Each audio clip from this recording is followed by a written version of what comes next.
So today we want to talk about the ideal gas law and what does it mean?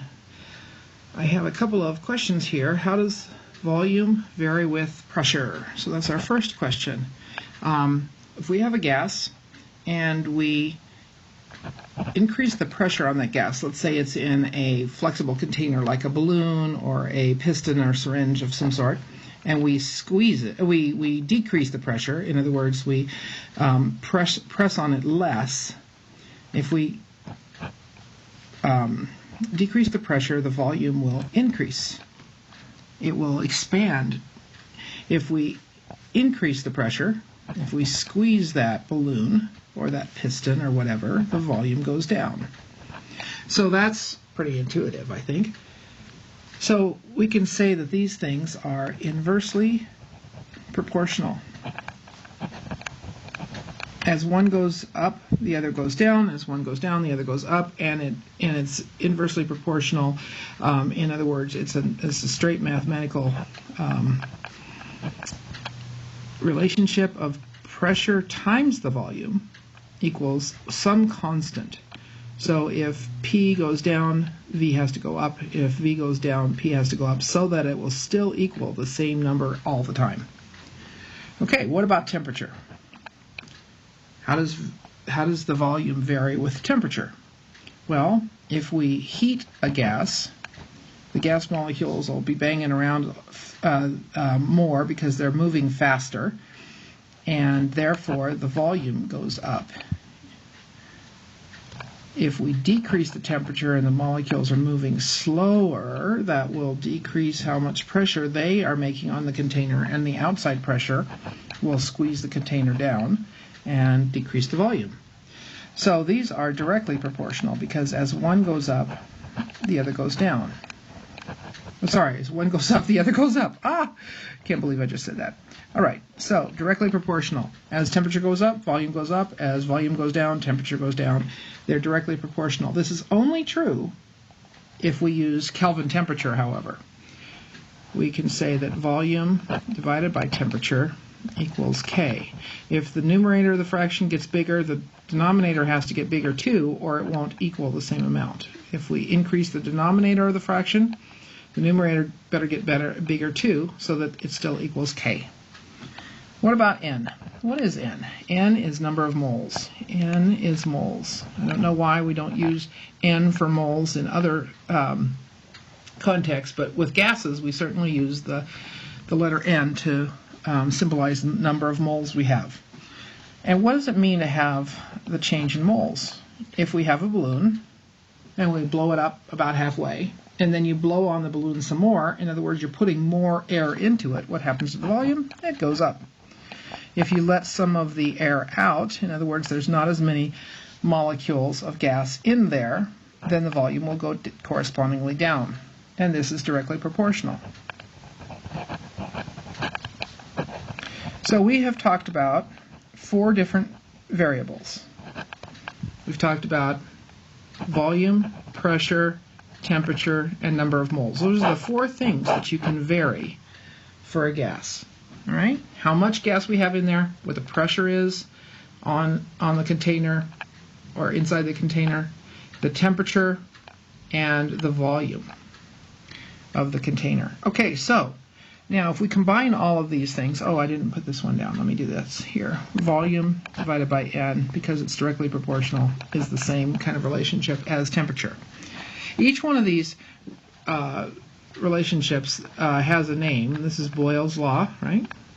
This is Charles' law, and this is Avogadro's. The key thing is that they're all related to each other. So if we combine all of these things together, we're going to get pressure times the volume divided by N divided by T equals R. Up with Boyle's law, when we were just varying pressure and volume, we were keeping the other 2 constant. When we were varying volume and temperature, we were keeping number of moles and pressure constant. But if we let all 4 of them range around and change, as long as we know 3 of them, we can determine the 4th one. Because r is a constant, and it's not just a little k because it's not just a minor constant. This is a very important constant. So he gets his own letter, capital R, and it's equal to 0.0821 liters times atmospheres per k mole. All right, now we're going to usually see the ideal gas law not written as PV over NT equals R, but we usually just transform it so that we have no denominator.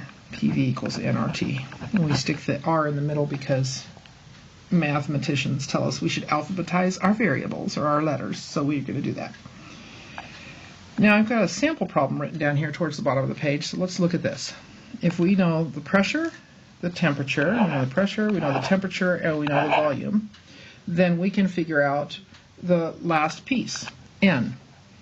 So I'm going to take my PV equals nRT, and in this case I'm wanting to solve for N, so I would take PV, divide it by the RT to move those guys from the other side, and that's going to be what I need. Looking back at R, we see that the units of R are liters, atmospheres, Ks, and moles. So if we're going to be able to cancel all those units out, we have to use those units when we're doing our calculation. So in other words, I can't use that 12.9 psi as it is. So what I'm going to do is I'm just going to convert it into the units of pressure used in my constant. So I'm going to change 12.9 psi into atmospheres, 0.8776 atmospheres. I like to, for intermediate results, I like to keep an extra sig fig beyond what I'm going to use in the end. It's just a little bit more accurate way of doing things.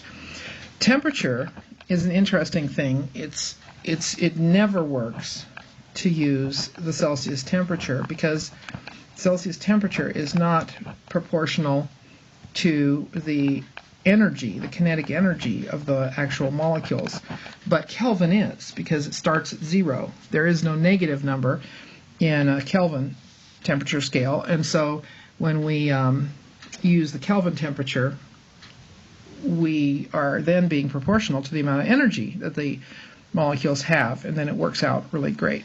So 273 is the adjustment we have to make, plus 24 is 297. Now notice that my temperature had 2 sig figs originally, right? 2 sig figs. Okay, this is 2 sig figs, but because I'm adding, and the rule for addition is that we cut it off at a place value. I've got the tens place and the ones place. I've added it to 273, which has the ones place also. So I get to have all my 3 sig figs here for my temperature in Kelvin. Remember, the addition-subtraction rule is different than the multiplication and division. So back to our ideal gas law. N equals PV over RT. That's the form we want to use right now because we're solving for N. So we just pop all of our numbers in. There's our atmospheres. Our volume is in the problem. We didn't have to convert that because it was already in the units we want. We put that over 0.0821 liter atmospheres per k mole, and then take that times 297K. Let's look at our units for a second. Atmospheres and liters are on top, liters and atmospheres on bottom. And then in the denominator itself, we have K's on the top of the denominator and K's on the bottom of the denominator. They cancel. Excuse me. Then I have moles left down here. So what I really have is something like 1 over moles, right? For the units. That would be equal to 1 times moles over 1, because I invert and multiply when I have a fraction in the denominator.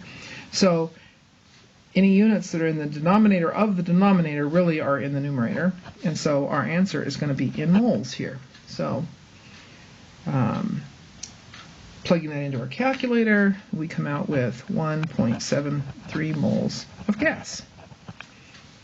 And there we are. Now, we did not say what kind of gas we did have. It doesn't matter because it's just gas molecules. We're assuming, because of the ideal gas law, the ideal is that gases don't interact with each other when they bounce off of each other. It's just a perfectly elastic collision. They just bounce off of each other with no loss of kinetic energy overall. One might go slower, but the other one would go faster to make up for it after the collision. They just bounce off of each other, don't interact, no attraction between the molecules, and that they're little point masses that don't take up no space compared to the amount of space that they're roaming around in. Those are the conditions to be an ideal gas. And it turns out that at ordinary pressures and temperatures, most gases behave quite ideally. And it won't really matter. I could have helium, I could have carbon dioxide, I could have oxygen, I could have sulfur trioxide. It wouldn't matter what gas I have. I will still have 1.73 moles of gas if I'm at those conditions.